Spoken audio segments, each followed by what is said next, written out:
I begin by acknowledging as well the traditional owners of the land on which we meet today, and I pay my respect to elders past, present and emerging. I do want to acknowledge as well my colleagues who are here today, Jim Chalmers, the Treasurer, Ed Husick, the Minister for Industry and Science, Senator Nita Green, who is the Assistant Minister, including for the Great Barrier Reef, and Graham Perrott, the Member for Moreton. I also want to acknowledge Mick de Brenni, the Queensland Minister for Energy and Clean Energy Jobs and the Leader of the House here in Queensland, and acknowledge as well Matt Burnett and all the other mayors and Shire presidents who've joined us here today en masse. Thank you very much for giving me the honour of attending here today, and I thank all the sponsors as well, and of course the Queensland Media Club. It's good to be back here for my third address to the Queensland Media Club to talk about our government's vision for a future made in Australia. I wanted to give this speech here in Queensland because you have such a pivotal role to play in realising that vision and building that future. I'm here in Brisbane, but our government's plan is about Gladstone and Mackay and Rockhampton and Townsville and Mount Isa and Cairns as well. Because for Australia to seize the opportunities of the next decade, for our nation to generate the energy, skills, jobs, technology and investment that will power our future prosperity, we need every community in Queensland included, involved and empowered. Cities, suburbs and regions alike. We need Queenslanders everywhere to be able to access high quality education and training for good, secure jobs. We need Queenslanders everywhere breaking ground on new infrastructure, building new energy projects and mastering new technologies. And we need Queenslanders everywhere to be part of a new advanced manufacturing workforce, researching, designing, building and exporting value-added products to the world. Queensland has always been a great resources state, a great energy state, and of course a smart state. Its coal, gas and other resources have helped to power our national economy, and so have the ideas and dynamism of its people. Queensland's role as a resource and energy and innovation state will continue, and it will evolve, because Queensland resources and energy and technology will contribute to making Australia a renewable energy superpower. Queensland will be at the forefront in helping the nations in our region grow, industrialise and decarbonise, and help the world achieve its net zero goals. When I look at the Queensland Government's Energy and Jobs Plan, I see that scale of ambition. Australia's largest solar farm at Western Downs, one of the biggest wind farms in the Southern Hemisphere near Warwick, backed by the Clean Energy Finance Corporation. New pumped hydro near Gympie, and one of the biggest pumped hydro projects in the world planned for Mackay. Copper string running from Townsville and Mount Isa and connecting the Northwest Minerals Province to the national energy grid, making Gladstone a hydrogen hub and a global capital for green minerals. And the most important national project of all, making sure workers and communities aren't left behind, starting with the Queensland Job Security Guarantee. In all this, we need to aim high, be bold and build big to match the size of the opportunity that is right there in front of us. And we have to get cracking. We have unlimited potential, but we do not have unlimited time. If we don't seize this moment, it will pass. If we don't take this chance, we won't get another. If we don't act to shape the future will shape us. That's the sense of purpose and urgency that drives our government. We know there is a world of opportunity out there, and we know the world won't wait for us. If we want to make our future here in Australia, here in Queensland, we have to go forward now. The first 4 years of this decade have certainly tested the resilience of our economy and our society alike. Alongside the devastation of floods and bushfires, Australia has endured a once-in-a-century global pandemic, followed, of course, by the most significant international energy crisis in 50 years, both of which have combined to inflict profound economic consequences on supply chains, energy prices, inflation and interest rates. These global shocks and their aftershocks continue to impact our economy and our budget. This is why helping Australians with the cost of living is our government's #1 priority. It's why the budget that Jim Chalmers will hand down in a month's time will deliver a tax cut for every single Australian taxpayer, all 13.6 million of them. In January this year, I went to the National Press Club to announce that we were changing the tax plan that we inherited from the Morrison government to make it better and fairer for Middle Australia, to help more women, more young people, more part-time workers, more parents returning to work and more low and middle income earners, and to boost workforce participation by creating a greater incentive for people to take another shift or work an extra day. As a result of these changes, from the 1st of July, every Queenslander will get a tax cut, not just some. Nearly 9 out of every 10 Queensland taxpayers will get a bigger tax cut. Of course, we knew that these changes would generate some political noise, and indeed they did. The Deputy Leader of the Opposition promised to fight our tax cuts before she'd even seen them, and absolutely committed to reverse them. Peter Dutton called for an election to stop our tax cuts going ahead, and the LNP remained determined to roll them back. But as I explained at the time, when economic circumstances change, the responsible thing for governments to do is to change their economic policy. That's true when it comes to helping people with challenges they are facing here and now, boosting wages so people earn more, cutting taxes so people keep more of what they earn. Government needs to have this same capacity to respond and adapt, to anticipate change and shape it when it comes to building for the future.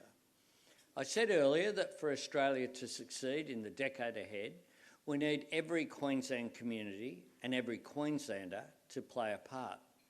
Government has to play its part too. We need to be clear-eyed about the economic realities of this decade, recognising that the game has changed and the role of government needs to evolve.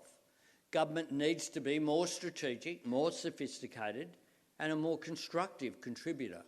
We need sharper elbows when it comes to marking out our national interest. And we need to be willing to break with old orthodoxies and pull new levers to advance the national interest.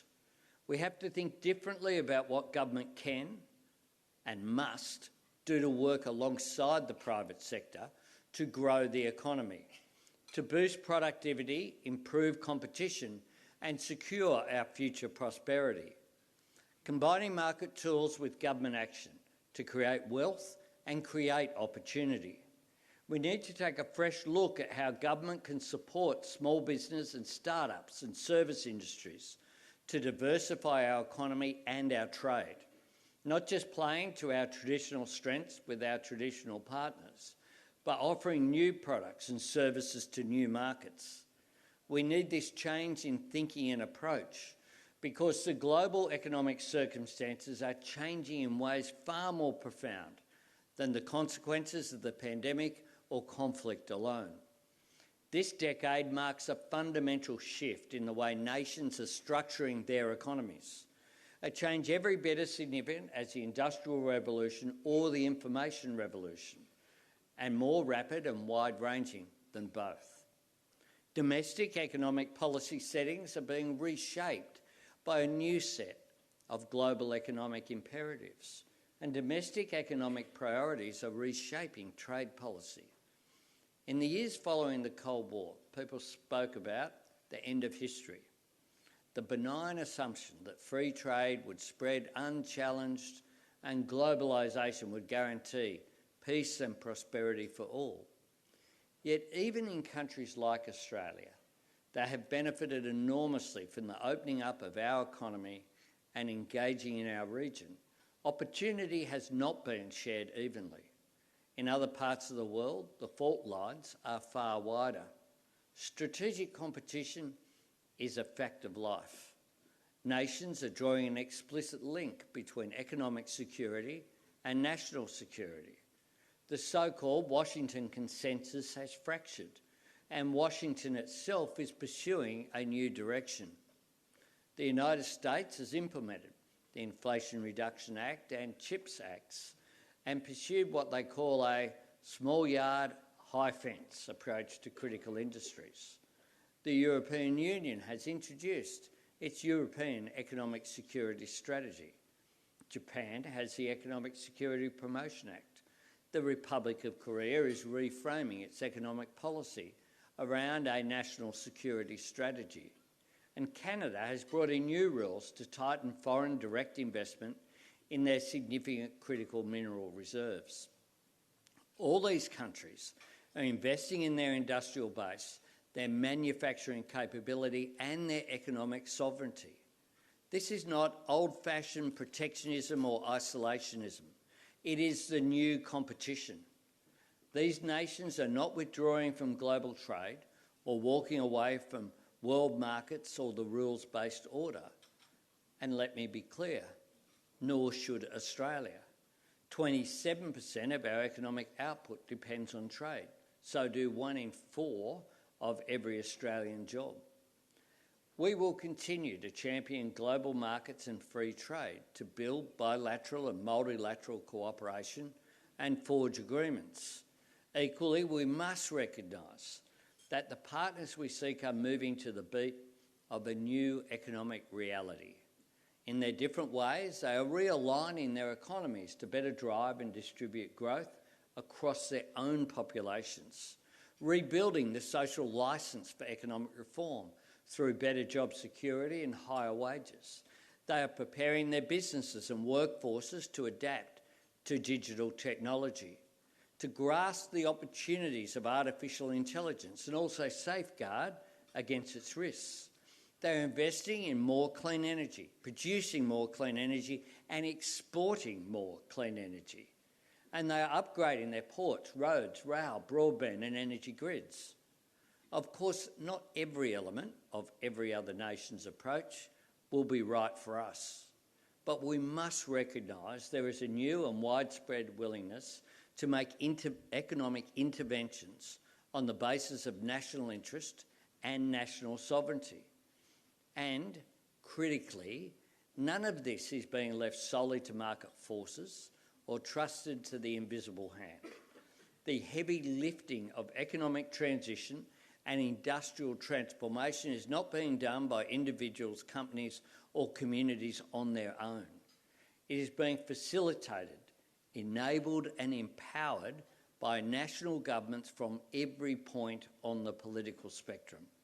Because this is not about ideology, it's about opportunity and it's about urgency. Securing jobs, attracting investment and building prosperity has never been a polite and gentle process where every nation gets a turn. It's always a contest. It's always a race, governed by rules driven by competition. And Australia simply can't afford to sit on the sidelines. Being in the race does not guarantee our success, but sitting it out guarantees failure as the world just moves past us.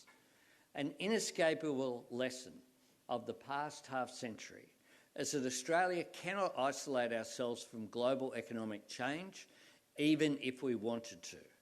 Our challenge and our great opportunity lies in anticipating change, shaping it, and making sure it delivers for our people. And doing this in our own uniquely Australian way. We are a trading nation, an outward-looking economy. We are engaged in the Indo-Pacific, a leader in our region, a middle power in our own right. Australia is in this race no matter what. Our government wants Australia to be in it to win it. We can do this by building on our existing strengths, but also looking beyond them.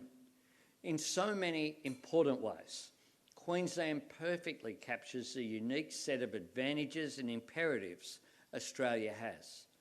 Our resources, both in and above the ground, essential to the future of global energy. Our location, on the doorstep of the fastest growing region of the world in human history. Our natural environment, a unique treasure and an international drawcard. Our people, smart, skilled, resilient and adaptable. And never to be underestimated, our democracy and our society.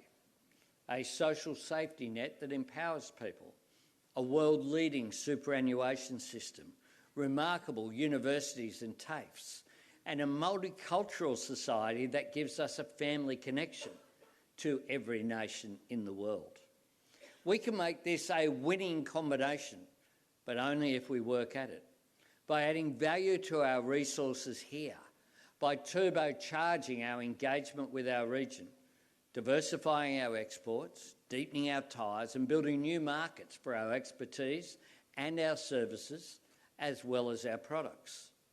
By investing in our people, education and skills, but also the housing and infrastructure and quality affordable care that boost productivity and the quality of life. By protecting our environment, for tourism, for farming and, importantly, for future generations. And strengthening our society, delivering the services and care that nourish aspiration and help people lead better lives. These established strengths are essential, but they are not enough. Drawing only on what we already have guarantees a diminishing return. The wasted decade of our predecessors is proof of that. Australia cannot afford another 10 years running on the fumes of past economic reforms. We cannot afford another decade where government is a drag on business investment and productivity instead of a driver of it. A decade where businesses investing in the future, from embracing renewable energy to promoting gender equality, were acting in spite of government, not in concert with it. We know the high price of the last decade: low productivity growth, low business investment, and a narrowing of our economic foundations. As the Treasurer, Jim Chalmers, has put it, Australia's economy is not productive enough, not resilient enough, not competitive enough.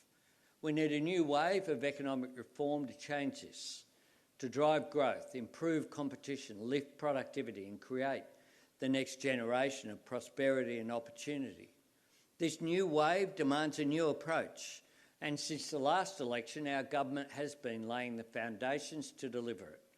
Embracing clean energy, securing a landmark 10-year national skills agreement, creating the National Reconstruction Fund and establishing the Net Zero Economy Authority, putting science together with industry under Minister Ed Husic to make sure that we commercialise the opportunities arising from Australian innovation.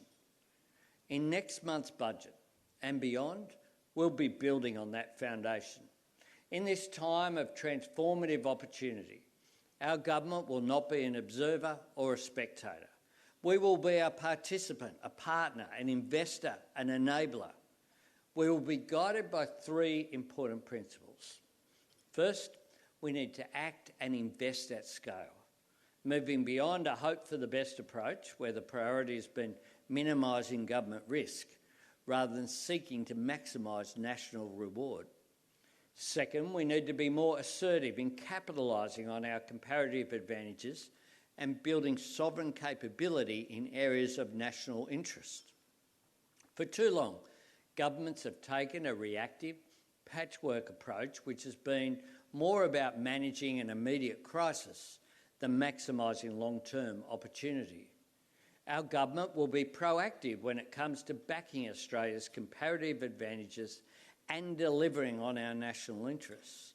The investment we've made through our Solar Sunshot program is proof of that, as is our Hydrogen Head Start program and our critical minerals facility.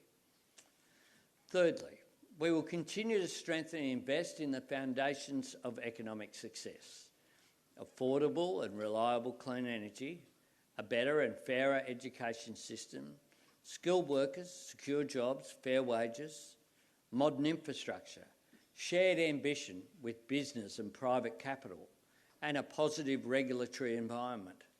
We recognise that for Australians to fully share in the rewards, government needs to be prepared to use its size and strength and strategic capacity to absorb some of the risk.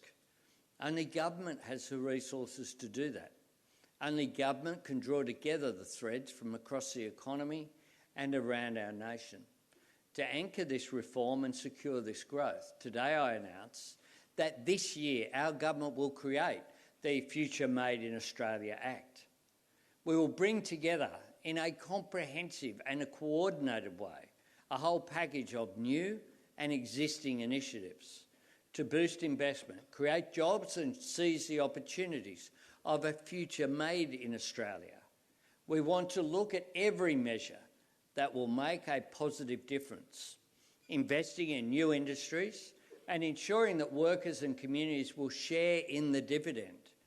That means giving the new Net Zero Economy Authority every tool it needs to support resource communities, in particular through the coming period of economic change, town by town, worker by worker. This isn't something that happens overnight, it's the work of a generation. But the preparation for what comes next has to start now. This means looking at how government procurement can support small business and local manufacturing, as well as sustainability and the circular economy, putting together the most efficient and effective combination of financing facilities and investor incentives to drive new economic growth, securing greater sovereignty over our resources and critical minerals, driving competition reform to deliver a better deal for Australian consumers, Australian farmers and producers and Australian workers, delivering better and broader community benefit from renewable energy projects and fast-tracking the infrastructure that supports them, maximising the strategic value of our government investment funds and, of course, our national superannuation system, and opening the doors of opportunity by giving more Australians in our regions and suburbs the chance to get a TAFE qualification or a university degree. That's just some of the reform agenda that we will be outlining this year. We're open to all good ideas, from business, from industry, from unions, from state and local government and from across the parliament. This won't be a one-off. It's about building an enduring framework that can adapt over time. Obviously, Australia cannot go dollar for dollar with the United States Inflation Reduction Act. But this is not an auction, it's a competition. And Australia can absolutely compete for international investment when it comes to our capacity to produce outcomes, the quality of our policies and the power of our incentives. As the Treasurer said, part of the objective here is about Australia presenting potential investors with a single front door, a clear path to investing in Australia, in Queensland, in hydrogen, in green metals and in advanced manufacturing, and the right skills, supply chains and processes to get projects up and going and see this investment realise a positive return. Above all, this is about giving Australian businesses, Australian communities and the Australian people every possible opportunity to benefit from this moment.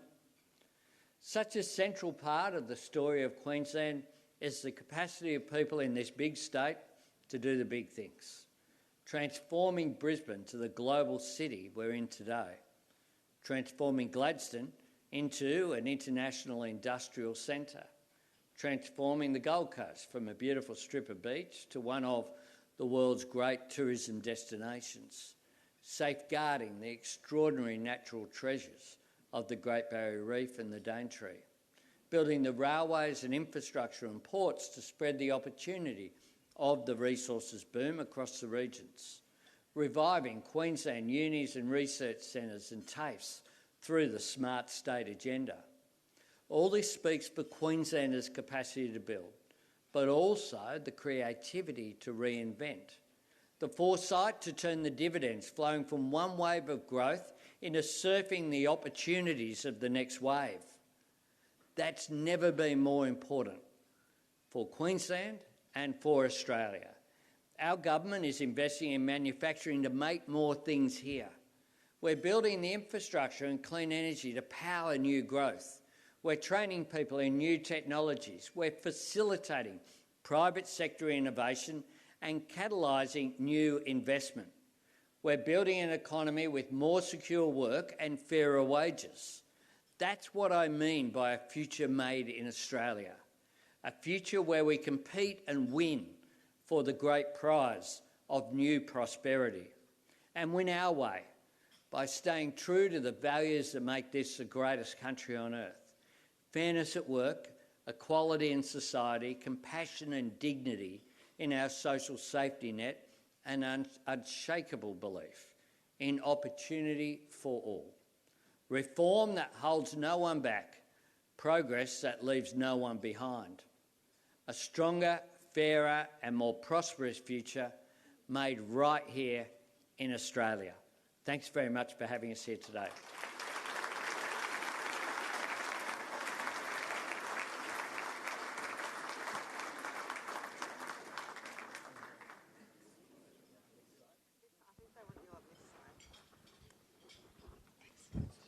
Thank you for that, PM. Okay, so I'm going to ask you a few questions and then I'll throw to my eager colleagues down the back. So I guess just to start off, have you done any modelling? Oh, sorry, I'll let you have a glass of water, drink of water. Have you done? Thanks for that.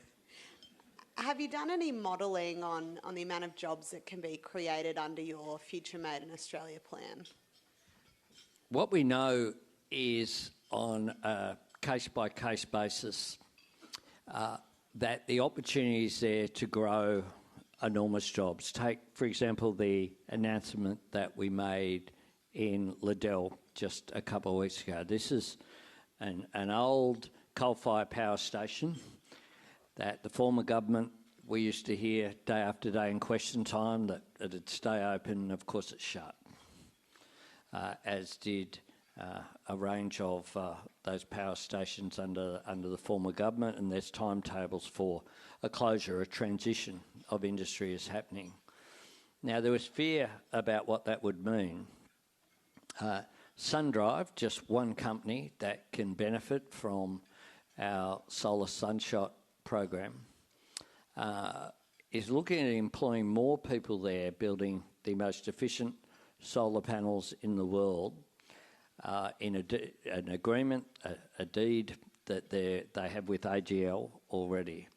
There'll be more people employed just there in that one company on that one site than were employed under the former power station. And that's just one of the activities taking place on this site. So we think that in terms of opportunities, one of the things that we know is that without acting, it's not as if things will stay the status quo. Rio Tinto, for example, has just done the largest deal on renewables for the facilities around Gladstone that's been done in Australia. Either there's a transition and they thrive and employ more people, or they employ far less. So one of the things that we have done is look at what the opportunity cost is as well of not acting. And that's severe. That's a loss of jobs, a loss of communities, a failure to transition, because the rest of the world is moving on this. And so we are very positive that across the board, by government putting in place structures that facilitate and provide that catalyst for private sector activity, what we'll see is a great many more jobs grow in the future, and a great deal more security as well for existing processes like metal manufacturing, be it aluminium or steel in this country, and that you'll see substantial growth in jobs.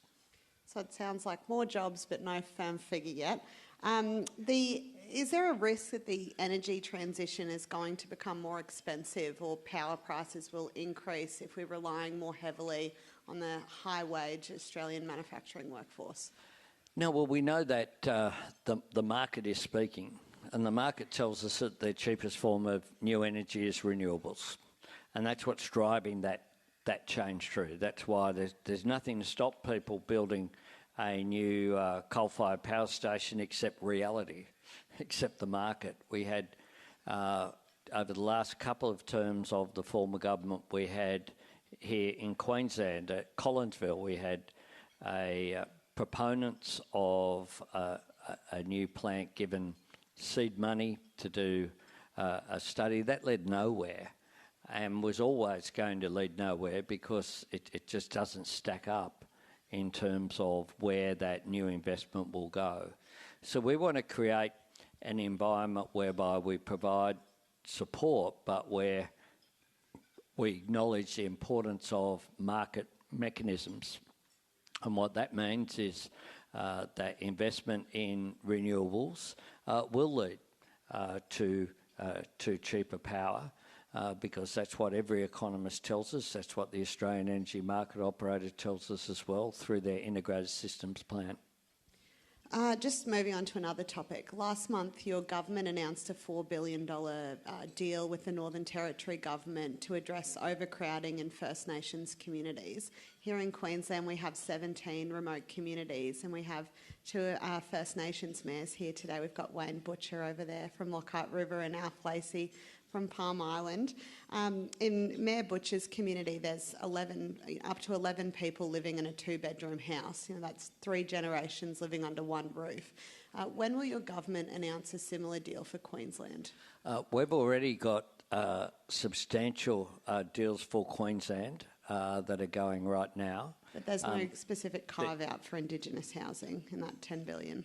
What there is as part of the Housing Australia Future Fund, there's money specifically for fixing up repairs in remote Indigenous housing. That deal was done specifically with the Northern Territory along with the education arrangements. Currently there are negotiations taking place between our Minister, Julie Collins, and every state and territory government over the future housing and homelessness agreement. That's the Commonwealth State Housing Agreement that runs for 4 to 5 years. In addition to that, we have 17 different measures worth $25 billion. The Queensland government benefited last year with a $500 million social housing accelerator that's available for them to spend wherever the Queensland government likes, was made immediately available to them. That can be either repairing existing housing or building new housing. That was part of the $2 billion social housing accelerator. The Housing Australia Future Fund is a $10 billion fund that we have substantial over commitments in the first round that closed just a few weeks ago. That shows the demand is there. And we want to work with every state and territory government as those state and territory agreements are done as part of that national agreement, and Queensland will be an important component in that. Okay, I think we'll throw over to my colleagues at the back. It's Tim Avia from Channel 9. PM, in Queensland, Labor has lost seats at the last federal election, the Queensland by-elections, and lost the Brisbane City Council elections. Who do you think's going worse, Labor in Queensland or the South Sydney Rabbitohs? Too soon. I remind you that competitions are won in September, not in April. Something I was reminded of during the second half of last year when Souths were on top of the ladder after round 11. So I think it's a really smart strategy for us to reverse that this year and to go real bad in the first half and then come home strong. That's the plan. As for Labor, Labor has been, of course, one of the things that Queensland shows through the period of most of the time I've been in government federally, or in Parliament federally, has seen a Queensland Labor government here. And I think the last time that Queenslanders took a risk by voting LNP in the state, what they got was mass sackings, mass cuts in education and health and transport and services. And I reckon that the Campbell-Newman experiment is something that we'll see people reminded of that in the lead up to the election in October. And I think that Stephen Miles is someone who's a friend of mine to declare an interest. And I think that Stephen Miles is putting forward a vision for Queensland that includes the Energy and Jobs Plan. And at the Queensland LNP seemed to me to be run by the same people who ran the Newman government, and that didn't end well. Prime Minister, Marlena Watt from 7 News. Stephen Miles himself has admitted that winning the Queensland election will be like climbing higher than Mount Everest, and he said he's not even at base camp yet. What is going wrong for Labor in Queensland, and how can the Premier improve so that voters aren't turning away from the party? Well, I think Stephen Miles will be himself. He's someone who's a compassionate guy. He's someone who cares about his fellow Queenslanders, and he's someone who understands jobs and the economy here, and that Queensland can have an incredibly bright future if it seizes the opportunities that are before it. I've spent time with Stephen, I've got to say, in a way in which neither of us would have liked through the natural disasters that occurred over. I think I had 3 visits to far north Queensland at the end of last year, and then in January, and also to the Gold Coast. And what I've seen in Stephen is someone who really cares about people, who doesn't want people to be left behind, and that sort of compassion I think will shine through over this year, and I wish him well. I'm not a participant in the Queensland state election, but certainly I will be prepared, as I always am. I've launched a few Labor campaigns around the country, and I've launched a few campaigns in Queensland over a period of time as well. So it's difficult for a long-term government. They've been in government for 3 terms. Anastasia, I think, retired with an extraordinary record of leading Labor to victory on 3 occasions, and she deserves incredible respect and is a Labor hero forever as a result of that. But we'll wait and see how it goes. I heard a lot of people write off Daniel Andrews before the last election in Victoria too. Prime Minister, Madura from the Courier Mail. Queensland's best practice industry conditions have been under the spotlight this week. It's a policy the building industry has warned drives up construction costs and hurts productivity. A similar policy was successfully added to Labor's binding national platform last year. Will your government introduce best practice conditions in this term, and will it apply to the projects you've talked about today? Well, we have our industrial relations policy has been carried, so you can see what we've done.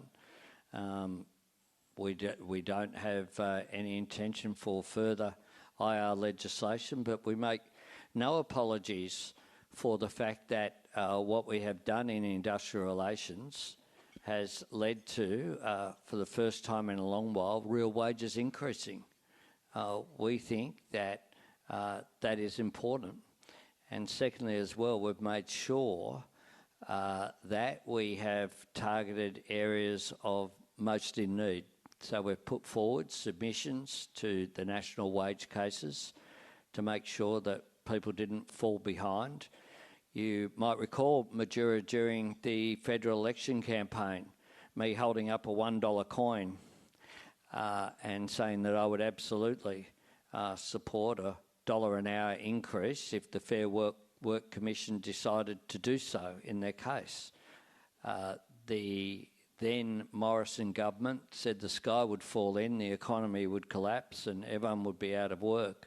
The truth is that we've created, or it's been created on our watch, more jobs than any new government in Australian history, more than double, around about 1,200 or more than 1,200 a day compared with 600 under the period of the Abbott, Turnbull and Morrison governments. We're very proud of the fact that we've created jobs whilst we are seeing wages increase, and while we not only are going to have people earn more, they're going to keep more of what they earn as a result of the tax cuts that will come in place on July 1 that we've legislated. That's a good thing for the economy.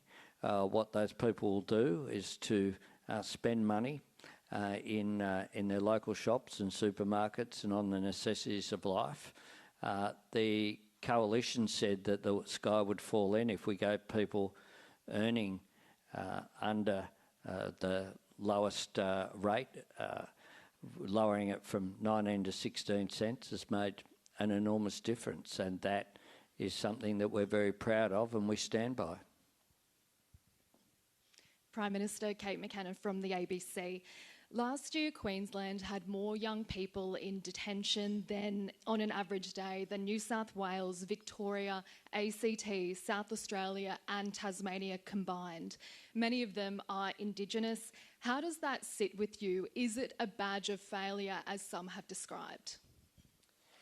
Well, what we need as a nation is to do what we can to make sure that people aren't left behind. That's about creating opportunities for people. We have, one of the programs that we have federally for Indigenous people is justice reinvestment programs.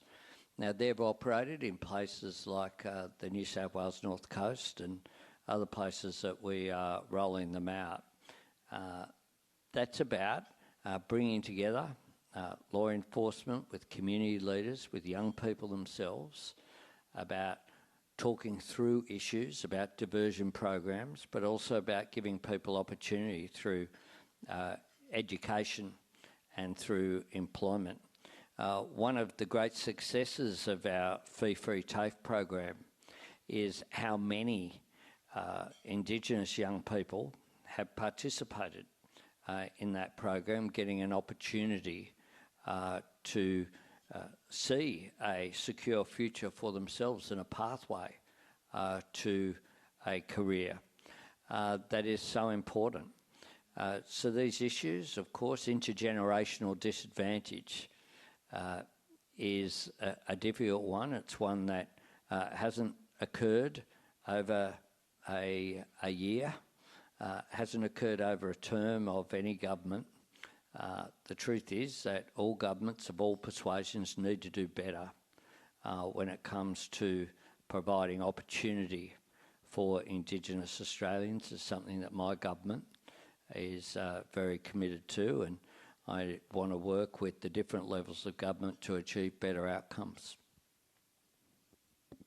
Prime Minister, Casey Shields from Sky News. How do you expect the plan you've unveiled today to impact the economy at a time when inflation is approaching the RBA's target range? I see it as positive.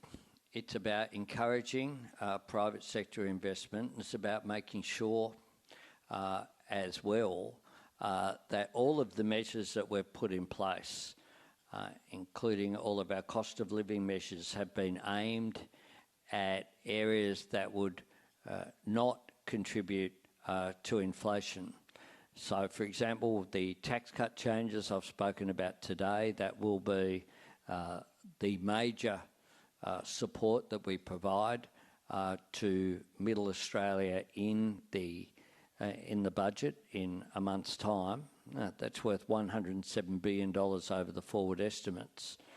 But because it will increase workforce participation, that was seen as countering the higher marginal propensity to spend that people on lower incomes have compared with higher incomes people who would take a higher tax cut and just save it. So we examined all of that through, and I assure you that when all of the measures that we're considering in the budget come forward through our expenditure review committee process, then Jim Chalmers and Katie Gallagher, and Katie as the Finance Minister wields a big stick, making sure that what we're doing is fiscally responsible. We turned a $78 billion deficit that we inherited into a $22 billion surplus. That's something that I remind people, the former government was elected in 2013 promising a surplus the first year and every year thereafter, and didn't achieve it once. Tess Bennett from the Australian Financial Review. You've said this afternoon that you want to make more things here. So why didn't the government, state or federal, provide Tritium with a lifeline? They've closed their Brisbane factory and moved manufacturing to the US. Well, that's an example of a lost opportunity which is there. Tritium were producing the fastest EV charging stations in the world and were exporting them. They made a commercial decision based upon the settings that were there, based upon, in part, the incentives that are there in the Inflation Reduction Act. That's an example of SunDrive. If there weren't opportunities for SunDrive to stay in Australia, then they too would have gone offshore. We need to acknowledge that this is a reality, that we are in a global competition for capital, a global competition where there are incentives for companies to be based in the United States, in different economies as well, through the different moves which are there, which is the context of why we are ensuring through what will be one of the centrepieces of the budget in May. We have put in place a range of mechanisms up to now. We've been in government less than 2 years. And already, if you look at some of the turnaround that we have had in industry development, the positive initiatives, including electrolysers in Gladstone last Monday, as in 3 days ago. I'll be back in Queensland next week for another announcement consistent with the Future Made in Australia. We've been to Liddell, I've been to Whyalla looking at green steel and what's happening there in the Upper Spencer Gulf. There are a range of really positive things happening. The defence industry initiatives that are happening around AUKUS as well. We are working, we've got Queensland, Brisbane Airport, a sponsor today.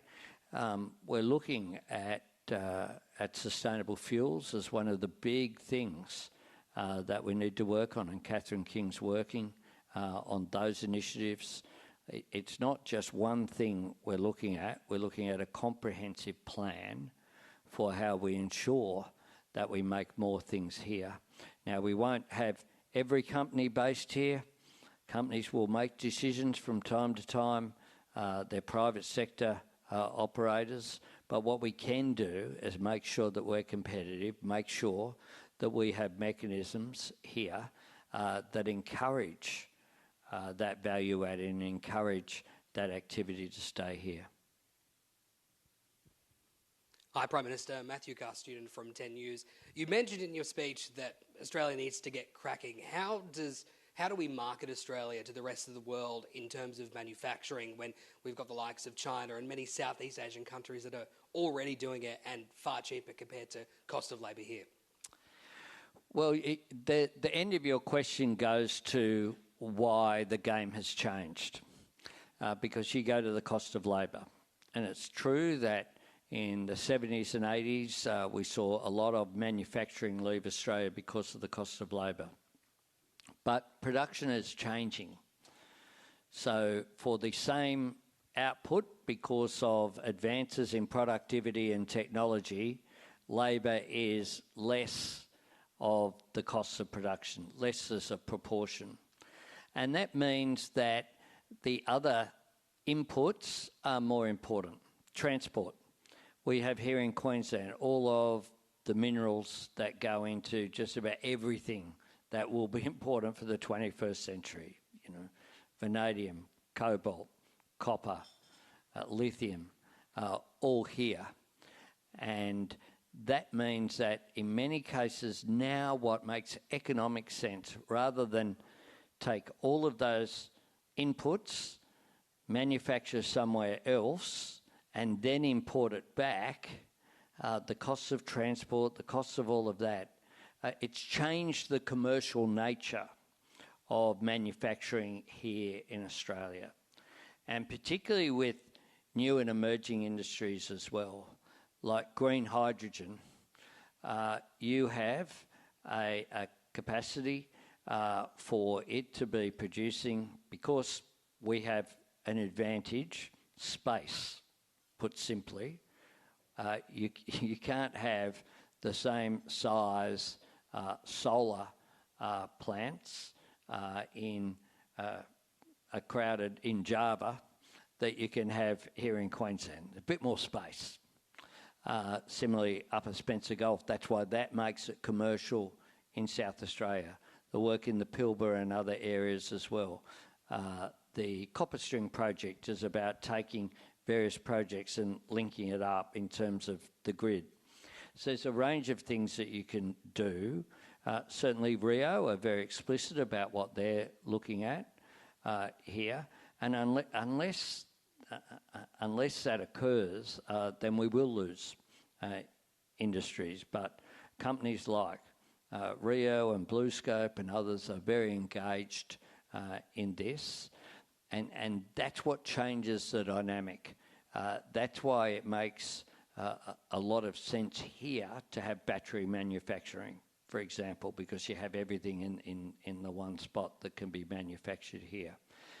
But we need to work with the private sector, and government needs to be engaged. And part of the message in the region, and it was a message done by Nicholas Moore, the former head of Macquarie Bank, did the report on the Southeast Asia Economic Strategy to 2040 for Australia.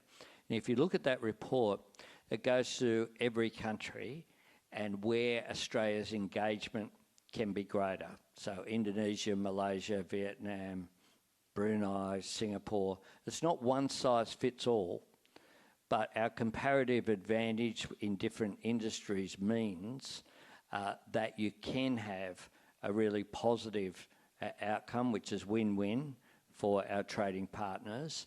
And that was one of the themes as well of the business side of the ASEAN summit that we held in Melbourne last month, where the leaders of all of those countries came. And that was a really positive sign about how Australia was positioned. I mean, last week I was here in Queensland in Ipswich, looking at the boxes. That's a German company manufacturing vehicles here in Queensland and exporting them in a $1 billion deal back to Germany. That shows what we can do because of the range of advantages that we have. We need to not talk ourselves down. We need to talk ourselves up and be optimistic about seizing the opportunities which are there. Okay, I think we have time for a couple more. Alison Patterson from Queensland Country Life. Prime Minister, you mentioned as a part of your Future Made in Australia today that you are wanting to help every Australian, whether they're in regional, rural, remote or urban communities. This morning in the Federal Court, AgForce had their first hearing regarding their opposition to Glencore's subsidiary wanting to use the Great Artesian Basin for carbon capture storage. And there's hundreds of thousands of Australians who are impacted by that very issue. And one of them said, we feel like we've been left behind. We feel like people don't understand what's going on. They don't really know what this is going to mean. And they're very concerned, they tell me, about the irreparable damage to the Great Artesian Basin. Does that mean that your government, talking earlier about the great national treasures we have in Australia, you'll do something to a great national treasure that is underground, so it can't be seen like the Great Barrier Reef or the rainforest. But it is, if it gets damaged, you know, it's going to really impact the future of every Australian and future generations to come. Thank you. I'm going to be careful about the answer here because of the way that you framed the question, which was... That's my job, Prime Minister. I understand that, but it's my job not to comment on things that are before the courts.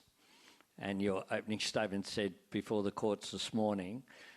So I'm always cautious. There've been a few issues with politicians and court cases you might have noticed in recent times. And so I will be cautious, I will say, though, without referring to any of the specifics. Obviously, the Great Artesian Basin is a great national asset and is very important. But I won't comment on something that has, in your own words, been before the courts this morning. Hi, Prime Minister. Eden from The Guardian. Peter Dutton has blamed police and Labor for the rise in anti-Semitism. He said police were going soft on people and that you had been too weak. What do you think of those allegations and of Mr Dutton using the Gaza issue to make domestic political criticisms? I think that Peter Dutton's reference to Port Arthur, I think people will draw their own conclusions there about that. I did see those comments and was somewhat taken aback by those comments, and it's up to him to explain that. I'm someone who has spent time, including recently in Parliament House, with the family of victims of Port Arthur, and I think that sometimes what Peter Dutton does in his comments is to think about how hard you could possibly go and how angry you could possibly be, and then go one step further. I think when it comes to the Middle East, these are complex issues. They do not need people talking up the heat, they need people turning it down. That is something that my government has done and will continue to do here in Australia. I'm very concerned about the rise in anti-Semitism. I'm concerned about Islamophobia. I'm concerned about any division in our community, and I'm concerned that that there have been occasions where there have been attempts to politicise this or weaponise these issues in a way which, in my view, isn't appropriate. We are an incredibly successful multicultural nation. Where you know, in my local community and in communities here, I'm sure in Queensland as well, I know that people can live side by side, whether they are Jewish, Catholic, Muslim, Buddhist, Hindu, and be enriched by the diversity which is here. I've long been of the view that our multiculturalism is a strength, not just for ourselves, but that we can be a bit of a microcosm for the world. And we can show that diversity is a strength. We can show that just as it's possible for people to live side by side. I've got in my Marrickville house people of different religions either side of where I live. That's a good thing. That's a great thing. And I think that one of the reasons why that's important isn't just it for itself, but that you can take that spirit to its logical conclusion. If that is possible, it is certainly possible for Israelis and Palestinians to live with security, stability and prosperity side by side, with states, a two-state solution that everyone knows has been speaking about for the entire time that I've been alive, that this has been an issue of conflict that needs a resolution. And that's why Australia and like-minded partners, including, this is no different from the United Kingdom under David Cameron or the joint statements that I've made with the Prime Minister of Canada and New Zealand, who's a Conservative. David Cameron obviously is as well, or indeed President Biden's comments as well. We need to move beyond the cycle of conflict, and that means Israel living within secure borders, being recognised by its neighbours in the Middle East as well. It does mean justice for Palestinians as well, and that is something that we have taken a principled position on. We've been consistent on. Every innocent life matters, whether it be Israeli or Palestinian. The actions of the Hamas terrorist group mean that it has no role to play in the future of a Palestinian state, and we've been very consistent about that. But I do think that political leaders here need to be responsible about the way that they discuss these issues and the language that they use. Thank you. Did everybody get a go back there? Okay, we're really running out of time, so PM, please make your answer nice and brief. Hi, Savannah Meacham from Australian Associated Press. Prime Minister, your proposed green energy future relies heavily on local workers. What further incentives can the government offer young Queenslanders to train in this industry through TAFE and university amid cost of living pressures? And for workers in existing carbon industries, how will the government assist them in a shift of industry? Fee-free TAFE is a pretty good start because I've met people that makes an enormous difference as well. We have our clean energy apprenticeships, a $10,000 incentive from the federal government for engaging in clean energy jobs. We'll need an enormous amount of electricians in the future in these new industries as well. And the second bit was just the second part. The second part was for workers in existing carbon industries. We have our Net Zero Economy Authority. That is precisely legislation before the Parliament about how communities don't get left behind, to provide that support through business and unions to every worker to make sure that they can transition, and that legislation was introduced on the last sitting day of the Parliament. Thank you. That brings us to the end of our lunch. Could everyone join me in thanking Prime Minister Anthony Albanese